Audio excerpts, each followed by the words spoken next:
আসসালামু আলাইকুম। শিরোনামে আমন্ত্রণ জানাচ্ছি আমি মোহসেনা শাওন।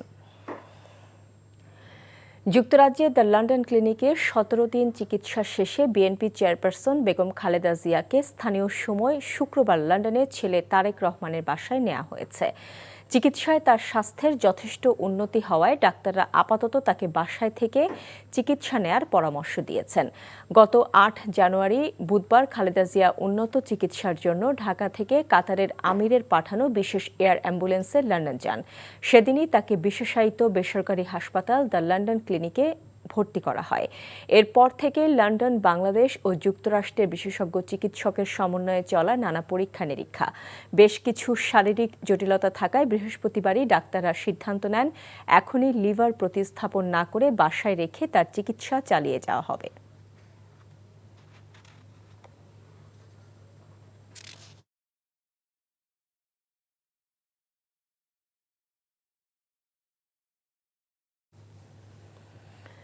মৃদু শৈত্যপ্রবাহের কবলে পড়েছে উত্তরাঞ্চলের কয়েক জেলা। চলতি সপ্তাহে এর পরিধি বাড়বে বলে ইতিমধ্যে পূর্বাভাস দিয়েছে আবহাওয়া অফিস। আজ দেশের সর্বনিম্ন তাপমাত্রা রেকর্ড করা হয়েছে নওগাঁর বদলগাছিতে ৮.৬ ডিগ্রি সেলসিয়াস। রাজশাহীতে সর্বনিম্ন তাপমাত্রা রেকর্ড করা হয়েছে ৯.৫ ডিগ্রি সেলসিয়াস। উত্তরাঞ্চলের কোথাও কোথাও সূর্যের দেখা মিললেও কয়েক ঘন্টার মধ্যেই তা আবার হারিয়ে যায়। নিরুত্তাপ সূর্য ডোবার পর শুরু হয় শীতের তীব্রতা।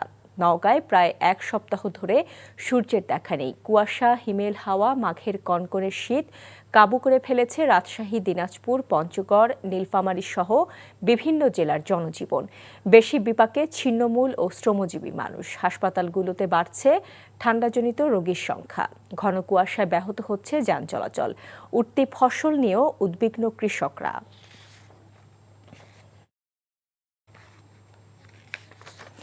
শীতের তীব্রতা সম্পর্কে জানতে যাচ্ছি দিনাজপুরে। সেখানে আছেন আমাদের স্টাফ করেসপন্ডেন্ট ফারুক হোসেন। আমরা সরাসরি যুক্ত হচ্ছি তার সঙ্গে। ফারুক, মেঘের দাপটে শীত এবং মানুষের ভোগান্তি সম্পর্কে আমাদের জানাবেন।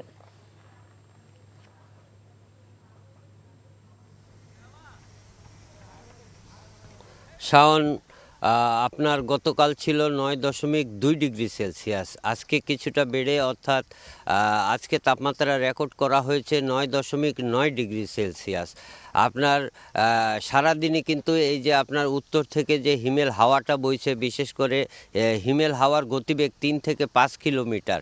এই আপনার হিমেল হাওয়ার কারণে কিন্তু জনজীবন বিপর্যস্ত হয়ে পড়েছে। বিশেষ করে খেটে খাওয়া যারা মানুষ রয়েছেন তারা কিন্তু সকালে কাজে যেতে পারছেন না।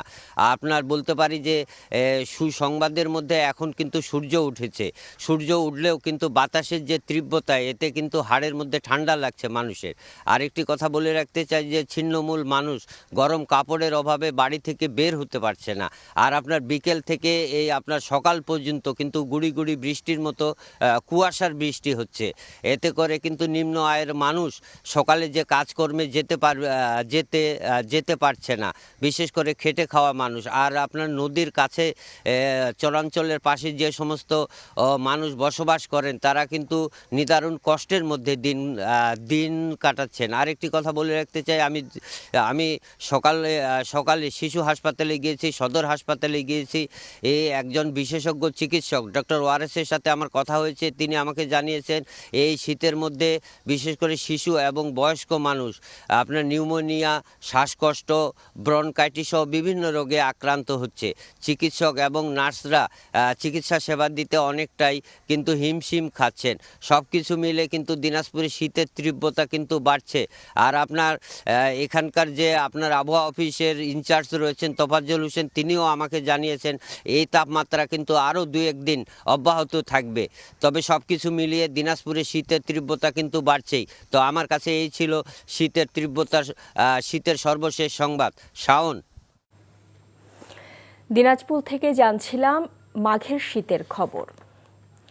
খুলনা বিশ্ববিদ্যালয়ের ছাত্র অর্ণব কুমার সরকার হত্যাকাণ্ডের ঘটনায় মামলা করা হয়েছে। গতরাতে নিহতের বাবা নীতিশ সরকার নগরীর সোনাডাঙ্গা থানায় মামলাটি করেন। এতে অজ্ঞাত ২০ থেকে ২৫ জনকে আসামি করা হয়েছে। পুলিশ জানায়, মামলার এজাহারে হত্যার কোনো কারণ উল্লেখ করা হয়নি। এর আগে গত শুক্রবার রাতে সন্দেহভাজন ৩ জনকে আটক করে পুলিশ। হত্যাকাণ্ডের ব্যাপারে তাদেরকে জিজ্ঞাসাবাদ করা হচ্ছে। পুলিশ আরও জানায়, হত্যার কারণ উদ্ঘাটন এবং হত্যাকারীদের গ্রেফতারে অভিযান চলছে।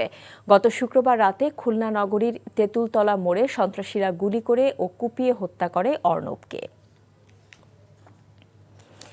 শিরোনাম এটুকুই। এই খবরের ভিডিও সহ আপডেট জানতে ভিজিট করুন এনটিভি অনলাইন www.ntvpt.com। এছাড়াও এনটিভির জনপ্রিয় সব অনুষ্ঠান ও খবরের আপডেট জানতে ভিজিট করুন আমাদের ইউটিউব ও ভেরিফাইড ফেসবুক পেজ।